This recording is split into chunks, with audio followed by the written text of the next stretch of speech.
law, the major reason for that is that corporates would generally feel that, okay, if there is a crime, there is a breach of data security that is happening, if we take it to the court of law, it is naturally going to affect our name, it is going to disclose some of the things. So that's the reason why people really don't want to come out and talk about it or make it public.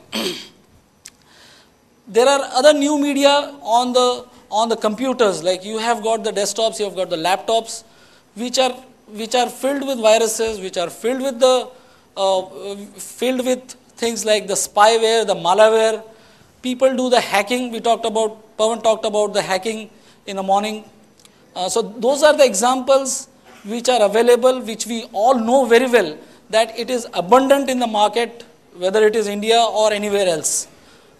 The Facebook example, Facebook provides you extensions, plugins. It asks you that, okay, click on this link and you're going to get a t-shirt.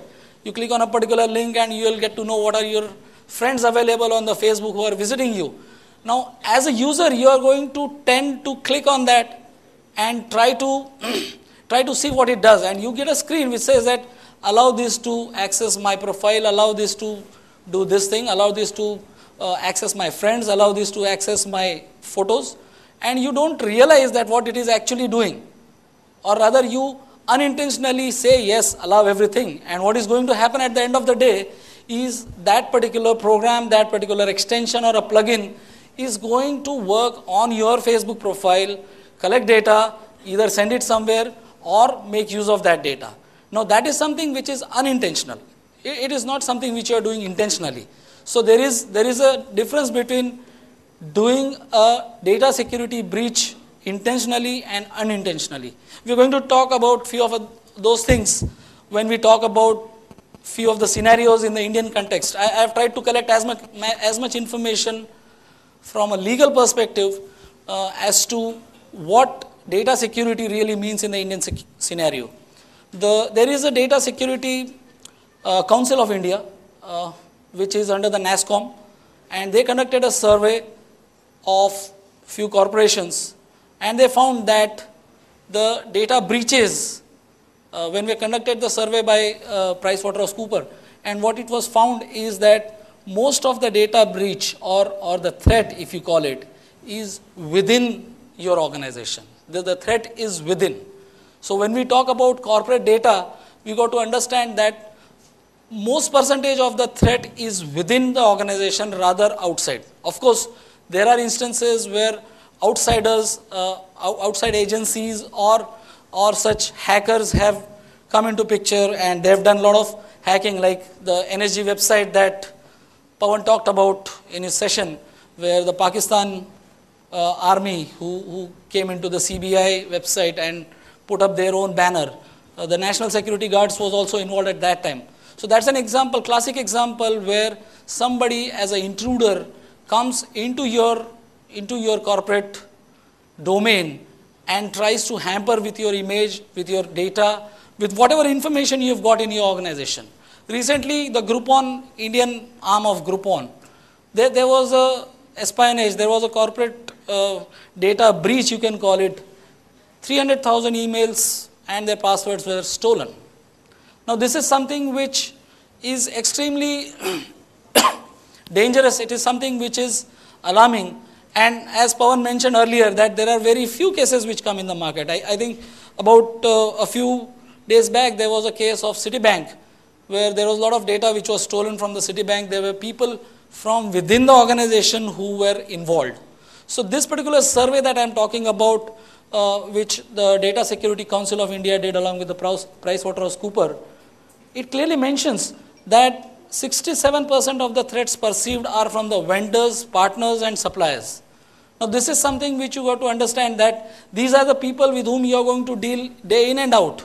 These are the people without whom you are not going to live, like you will have to live with them. How do you make sure that you live with them and at the same time you secure your data? The threat is still within.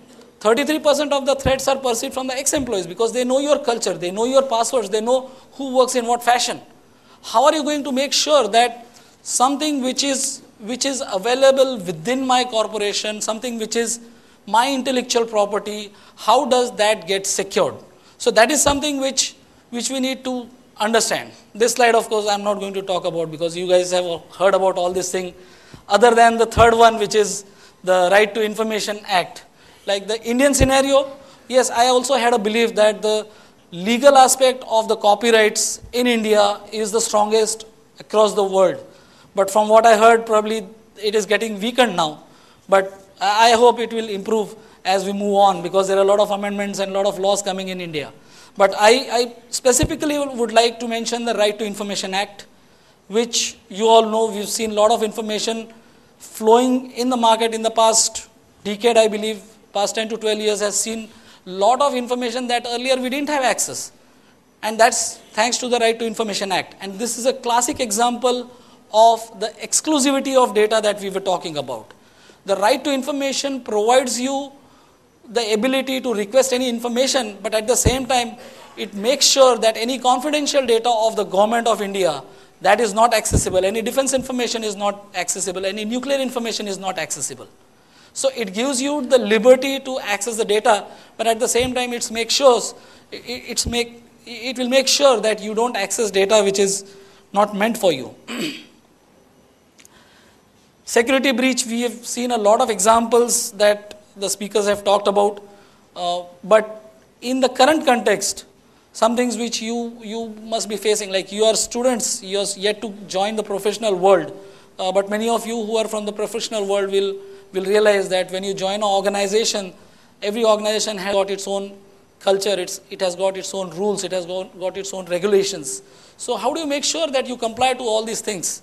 You might be doing today, you might be opening your Android phone and you would type your Facebook password and start accessing it anytime, either in the bus or in the car or at home, in front of the TV, whatever. But when you join a professional organization, there is going to be some difference. You may or may not be allowed to use your phone. So those are the kind of things which the phone itself is a very classic example where security breach can happen using that device. You can unintentionally, unknowingly disclose something from your phone while working on your phone. So those are some of the examples about data security breach. And this is another survey which I thought would interest you guys to know, that Verizon conducted a survey about data breach. They have an investigation report about that. And in that investigation, what they found is that if you notice that 48% of the data breaches were caused by the insiders. So again, this is an alarming thing for a corporation. So when we talk about corporate data, we understand very well that the corporate data is something which needs to be protected, because 48% is something which happens from the insiders. How does this happen? It happens by using the privileges that you have got. So giving a privilege is also extremely important here when we talk about the corporate data, because you give a privilege to a person and that person misuses that, is something which is going to make the data unsecure. And last but not the least, that what are the commonalities? 98% of the data breach happens from the servers. So again, this is an indication that your servers, which are accessible mainly to the internal people, is now going to be impacting your data security. So what we are again coming down to is that data security starts at home. So I don't want to change a statement which was earlier said by anybody, but you have to start securing your data, your corporate data, from within, because the threat lies within. The same survey, I found a very interesting piece of information there, so I thought I'll share, is that the data security, financial industry is the topmost. 33% of the breaches happen in the financial industry. So again, money is the most important thing. So financial industry is going